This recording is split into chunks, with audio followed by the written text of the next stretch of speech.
Hi and welcome to the Wilson Shara's YouTube channel. We are dedicated to preserving and sharing Zambia's rich history through topics like culture, politics, finance, and education. From traditional ceremonies to trending stories, parliament proceedings, and everyday voices, we bridge Zambia's past to its future. Join us in building a timeless digital archive.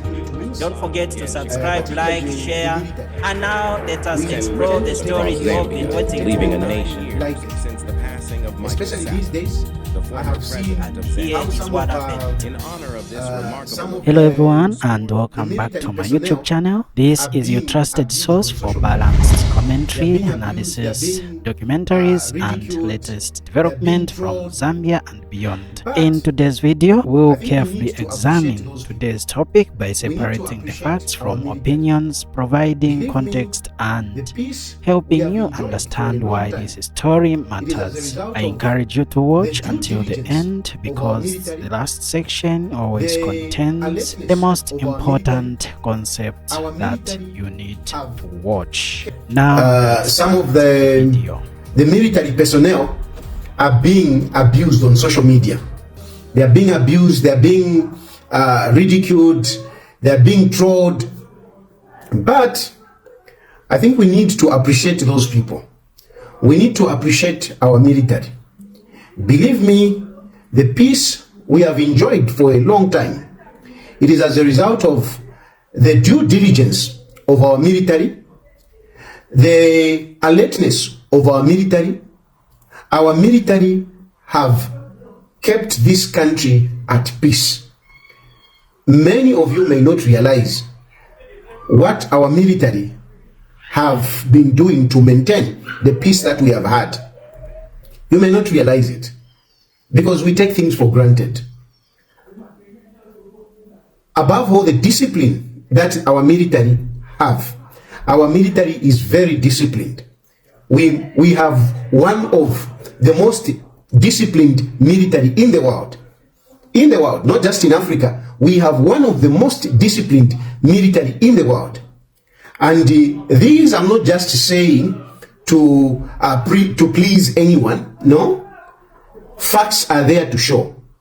Our military have participated in various international engagements. And wherever they have gone, they have come out with good records. Zambian military forces are highly respected on the international scene throughout the world, because when you talk about the UN missions, that is just not on a regional level. It is on the world level where they look which country can we use to maintain peace. And the Zambian military has always come out with good reputation. So it is not just me talking from without. No, the records are there, you can see. And I say the Zambian military have maintained peace within the country. Some of you may have been young when we have had coup attempts in this country. There have been coup attempts in this country which has been thwarted by our military. Our military have thwarted coups. Whilst in other countries, the military, they become indisciplined and lead insurrections. But in Zambia, they have always maintained peace. And surely we need to recognize this. So I'm starting by saying, be very careful when you are talking about the military. When you are, disparaging them. When you are disparaging them, because some of you are disparaging the military. You are not appreciating what they are doing. Even at this point in time, some of you may take lightly the peace that we are enjoying. But I can assure you, if it was not for the alertness of our military, if it was not for the alertness, let me just say a combined team of security forces, if it was not for their alertness, believe you me, I don't think we would be enjoying the peace that we are enjoying right now. We are taking it for granted because there is this peace. But from my assessment, I think things would have been different if the security wings were not alert. things would have been different. Things would have been different. And for me, when I make these statements, I don't just make statements, I back them by what I've seen. Firstly, I've not wanted to talk about this, but I want to talk about this because I have seen even the international community, some diplomats, some civil society wanting to wage in on this issue. They want to wage in on this issue whereby they are trying to shroud it in mere political confrontations. But no, there is something more than the political confrontation here. There is something more than political confrontation. The last election which we had was not just about political contestation. It was not just about political contestation. It wasn't. Please open your eyes. Please be attentive. Look around. Smell the atmosphere. That was not just about political contestation. It was more than a political contestation. Whilst elections were going on, there were other things which were going on. Whilst elections were going on, there were other things which were going on. It was as if elections were a front. Hear me good. It was as if elections were the front. But behind the elections, there were things which were brewing. There were things which were brewing. How far that risks our country, I can't really say because I'm not an expert. But from a layman's point of view, looking at the various events, looking at different statements coming from some political actors and other people, I am convinced that there was more than just the elections here. There was more. For example, if you remember, we had a podcast by Xavier Chungu, who is a former intelligence officer. And Chungu, this former director of intelligence, he came out very clearly that Hakainde Hichilema was losing power this year. He didn't mince his word. He spoke confidently that President Hakainde Hichilema was going. He went on to say the security system at the moment is the worst we have. Is the worst we have in the world. Some of the statements that Xavier Chungu made alarmed me. And if you are not alarmed, some of you don't pay too much attention, but for me, I was alarmed by some of the statements that Xavier Chungu made. From there, we had a number of statements that came from various political operatives. Beanwell more than once threatened about these elections. And many other people, they really spoke in a way that, something that we weren't, I didn't see myself. I didn't see. The certainty in which they were speaking that Hakainde Hichilema is going was a little bit concerning. It was a little bit concerning. It was more than just election, Hakainde Hichilema losing the elections. With the statements, there are various statements. And some of you who want to look at this government to say, no, this government is not respecting the rights, there is arbitrary arrests. You are just looking at the arrests, but you're not looking at what these people did or what these people said. This is the paradox that I'm seeing with a number of people, especially the international stakeholders. They want to insist, no human rights, no arbitrary arrests. But you are not looking at the risk that these people brought out.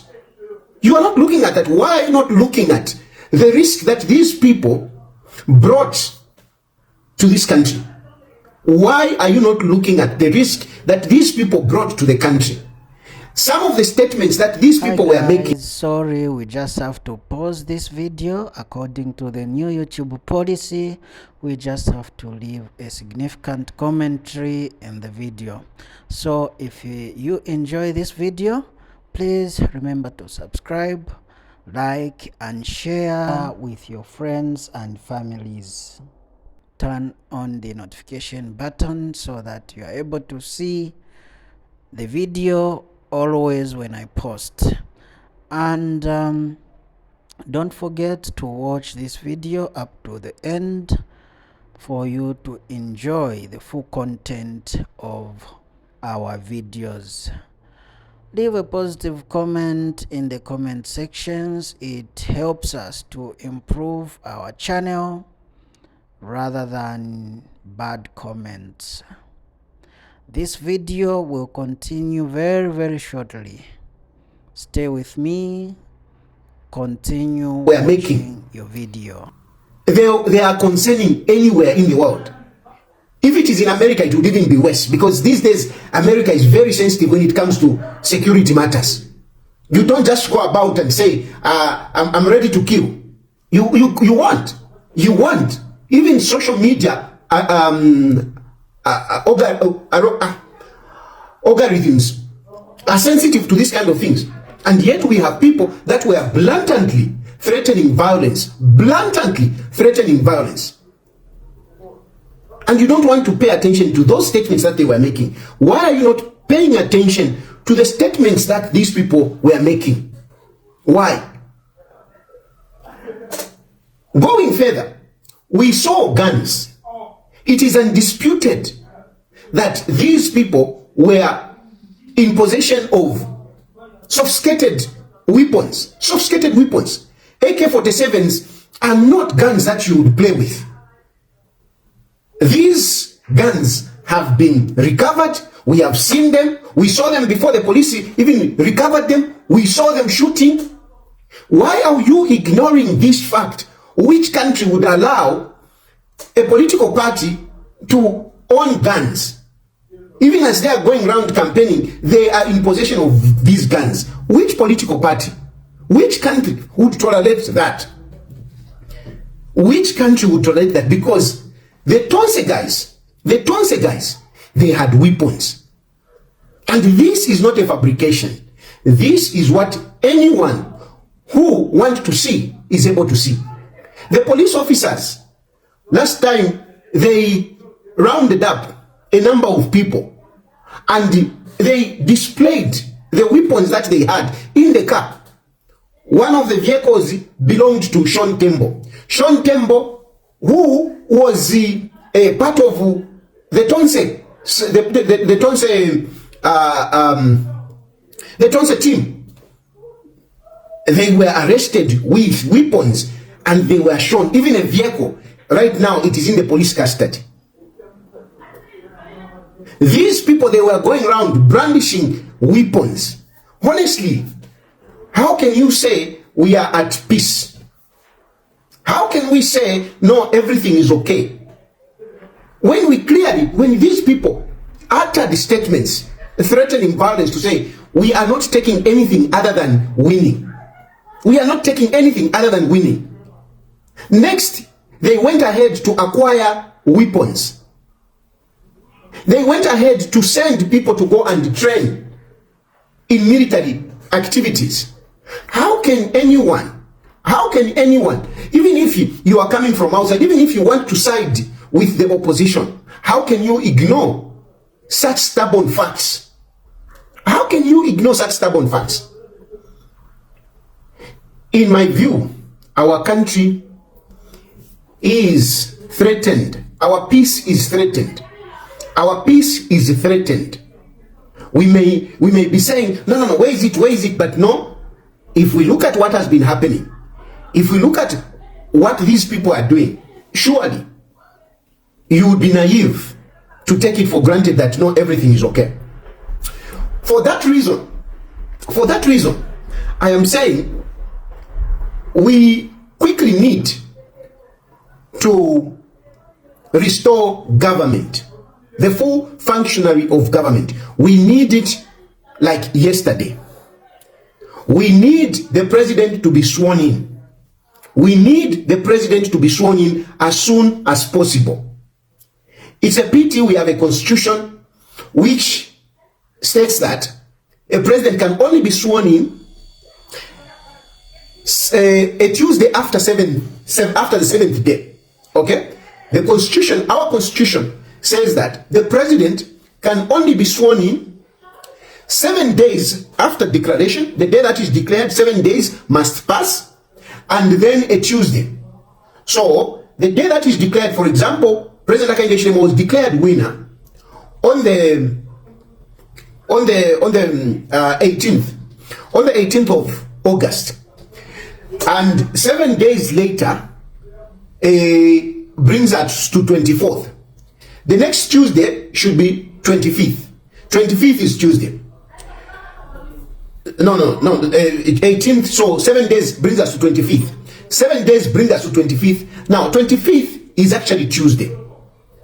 Unfortunately, he cannot be sworn on the 25th because the 25th is the 7th day. He can only be sworn in after the 7th day. The 7th day, and on a Tuesday. Okay? Please follow me well. The president is declared on the 18th. 19th, first day. 20th, second day. 21st, third day. 20, whatever. Anyway, up to 25th. The 7th day is 25th. Now, 25th is also a Tuesday. The president cannot be sworn on the 25th because 25th is the 7th day. So we need to look for a Tuesday after the 7th, which brings us to 1st September. The 7 days is for a petition, if there is a petition to come in. So if there is no petition, the president is supposed to be sworn in on the 1st of September, if there is no petition.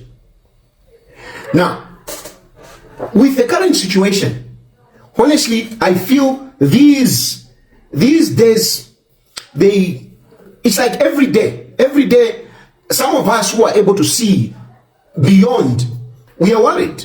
Some of us, I am worried. So the longer we are taking, I am not feeling very comfortable. I'm not feeling very comfortable.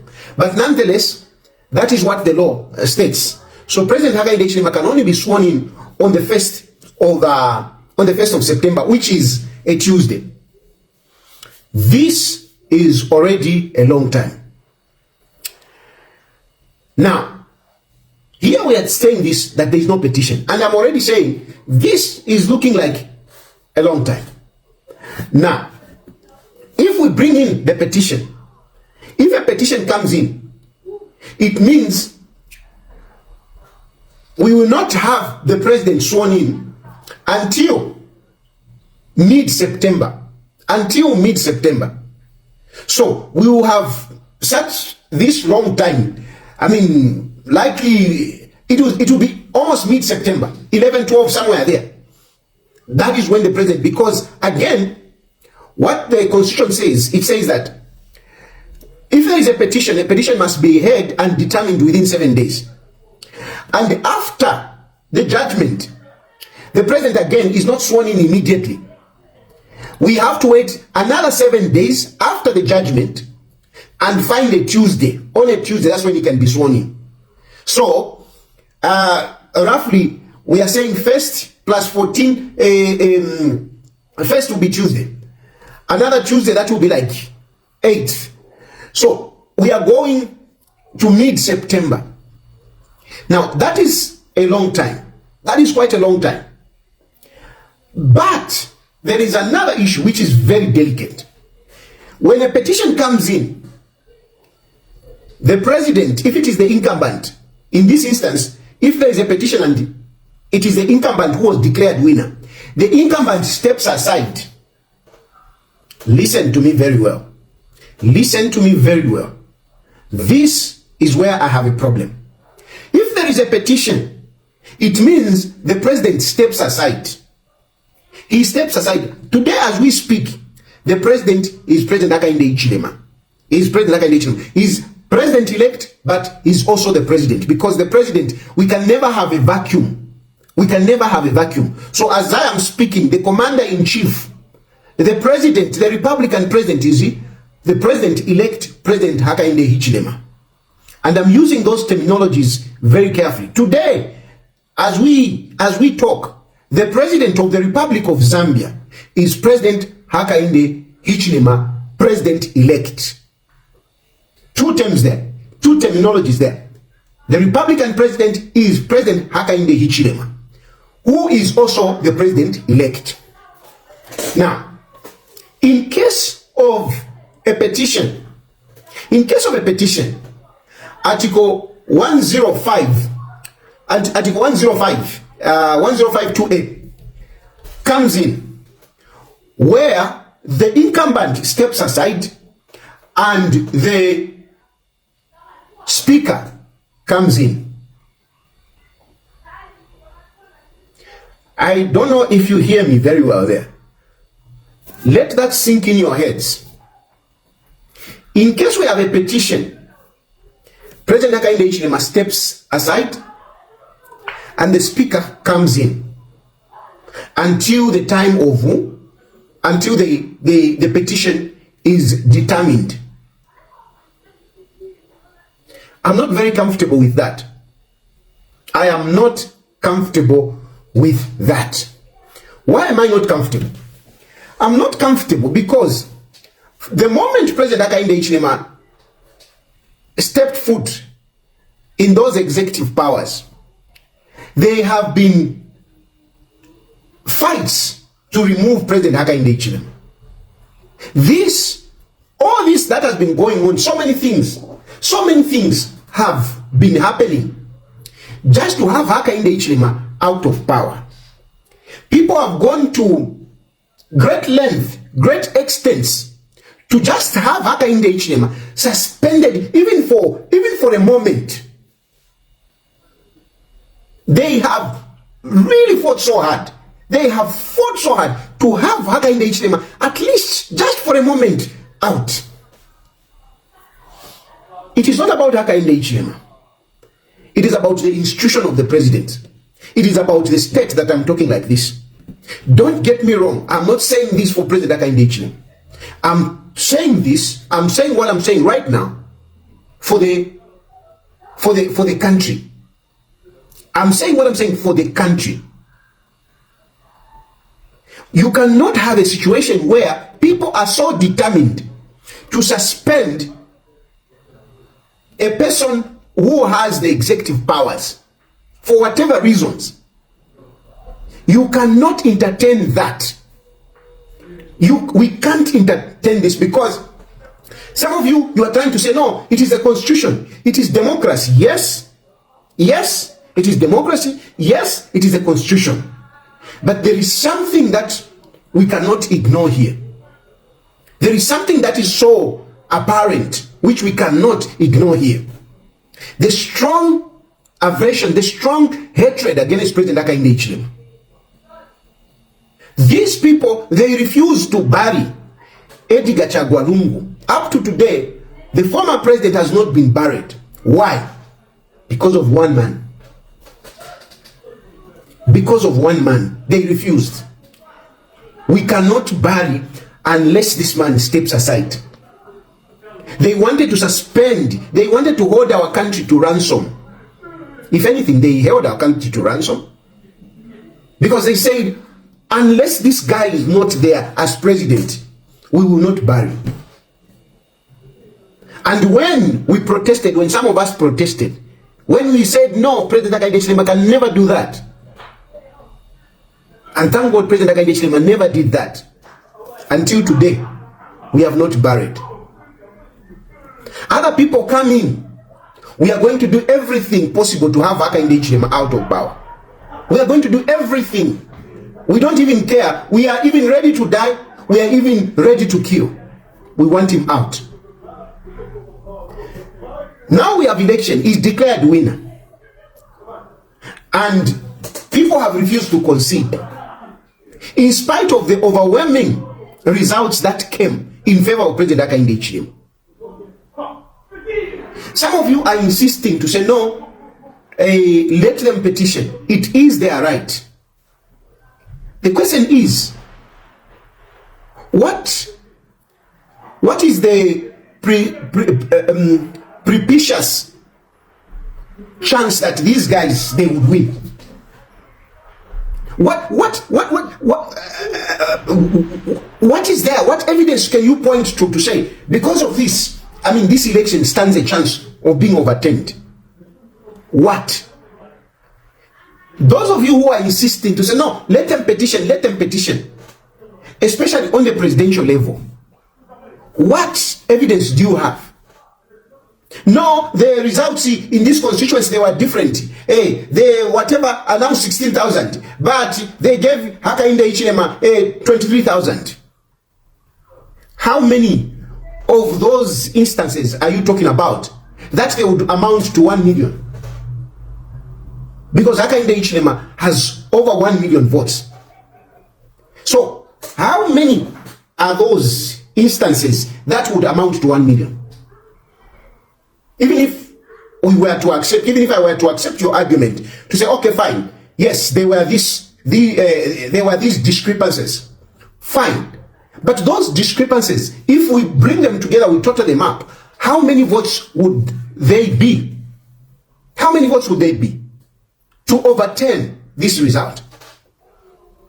There is no sufficient evidence anywhere which you can point to say this election has a chance of being overturned. This election can never be overturned. And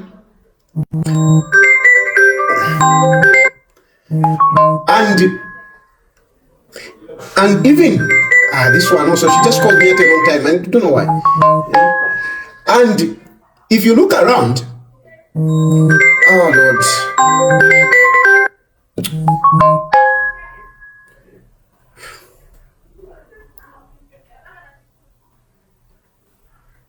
and I know that even Brian Mundubile as well as Makebi, they know that they lost this election.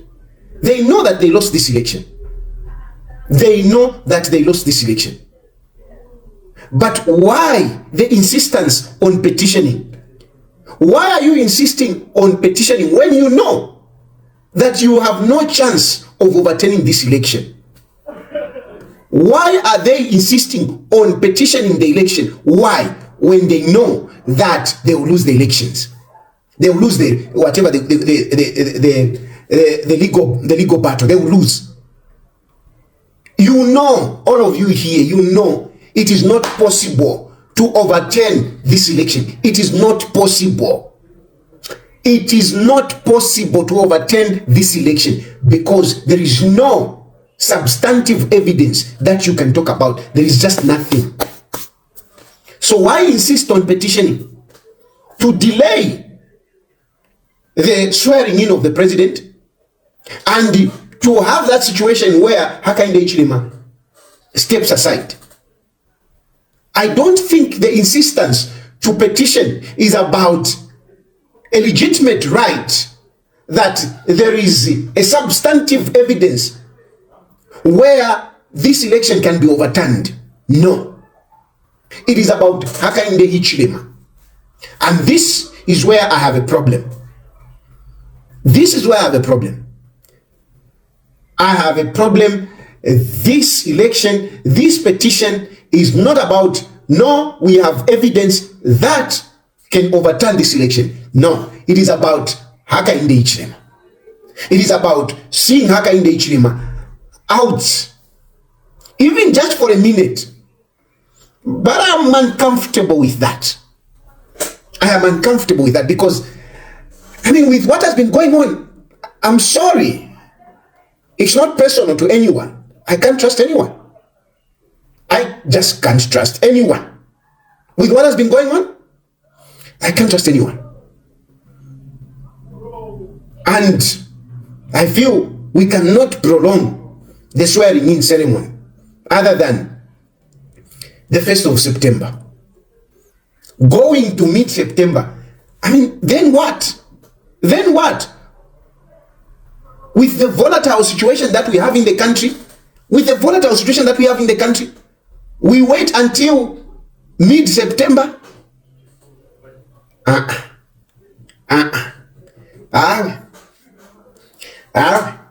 That petition should not see the light of day in our courts. That is my position. I'm nobody. I'm just a politician. But that petition should not be entertained, because it is not about democracy. It is not about constitutionalism. It's ill-intended. And because it's ill-intended, it should not be entertained. And those who have got powers, those who are part of the system, I'm telling you, if you love this country, you are there to save this country. You are not saving an individual, you are saving this country. This country cannot be held at ransom. We were held at ransom during the burial of Edgar Chagwalungu. We were held at ransom. Some church leaders have wanted to hold us at ransom. We cannot allow, again, using the constitution to hold the country to ransom, when we know eminently that this President Hakainde Hichilema will be sworn in. Because the election can never be overturned. So why should we allow that? Why should we allow this an ill-intended process to hold us at ransom as a country? It is not about Hakainde Hichilema. It's about the country.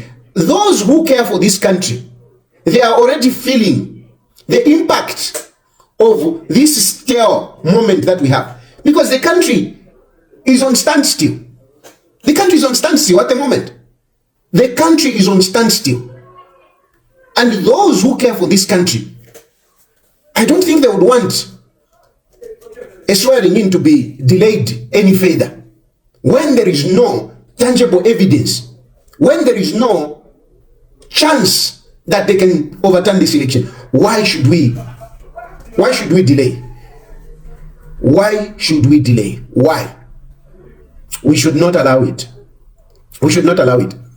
I don't care. The constitution is there, yes. The rights of people, yes. But there must be a good reason. If we have a good reason, surely we should pursue that which would save our nation, than risk our nation in the name of constitutionalism, in the name of protecting some rights of people who have got ill motives for this country, people who don't care about this country, people who don't care about the constitution. Because how can these people say they respect the constitution when they themselves went ahead to do illegal things, went ahead to disregard the constitution? They disregarded the constitution themselves. How can we turn around to say, no, we are respecting their rights, we are respecting constitutionalism, when they themselves did not respect the constitution? They did not respect the constitution when they sent people to go and train in military activities.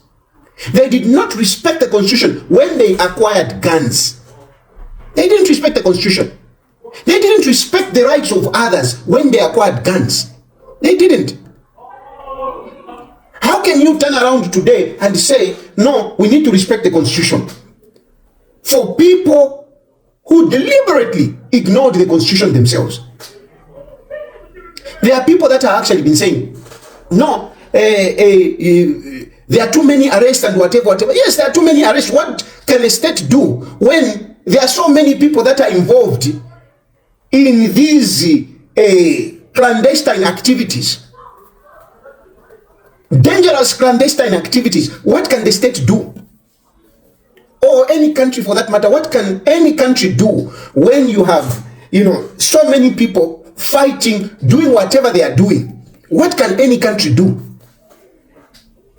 What can any country do? So, nobody, in my view, your petition here, we cannot, because you just never know. You just never know what these people may be up to. You just never know. You just never know. We cannot risk putting President Hakainde Hichilema aside when we know that President Hakainde Hichilema is the man that they want so much to put aside. And don't even complain about the military. Don't complain. The military, you are keeping the peace. Please continue protecting this country. The army commander, continue. The army commander for Zambia Army, Zambia Air Force, ZNS, the police, all the security wings. You have been working together. Please don't drop your guard. Don't drop your guard by listening to some of these people that are coming up with issues of human rights, issues of human rights. When a country disintegrates into chaos, they will not be there to protect this country. Those people who are shouting, hey, human rights, hey, human rights, human rights. When this country disintegrates into chaos, they will be the first one. If they are in the country, they will be the first one to board their planes to go to their countries. They will be quiet. We have seen these things. What brought war in Rwanda? What brought war? How did war start in Rwanda? So please, how did war start in Sudan? Right now, Sudan is unstable. How did Sudan get to where it is today? How did Sudan get to where it is today?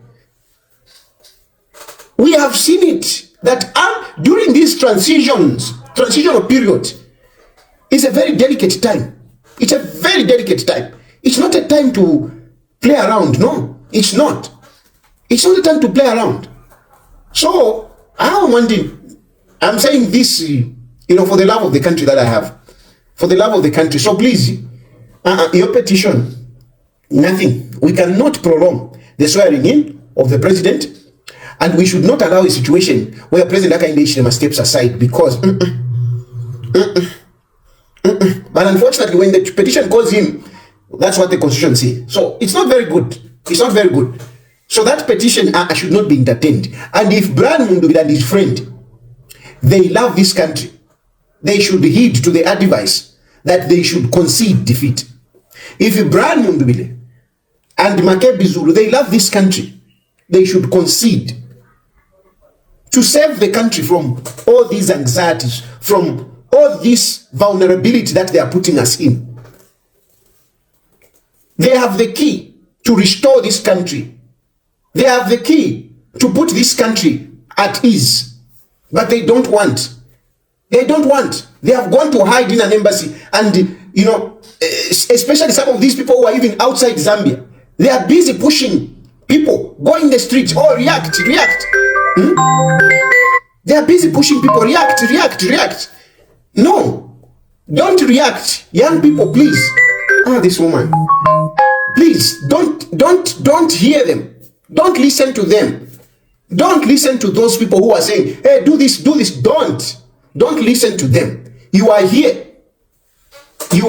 Please don't listen to them. Brian Mundubile and Makebi Zulu, I have been saying this even before the elections were declared. Concede and move on. Otherwise, you are risking this country. Anyway, I thought I should put myself on record on this one. Thank you very much. Have a good evening.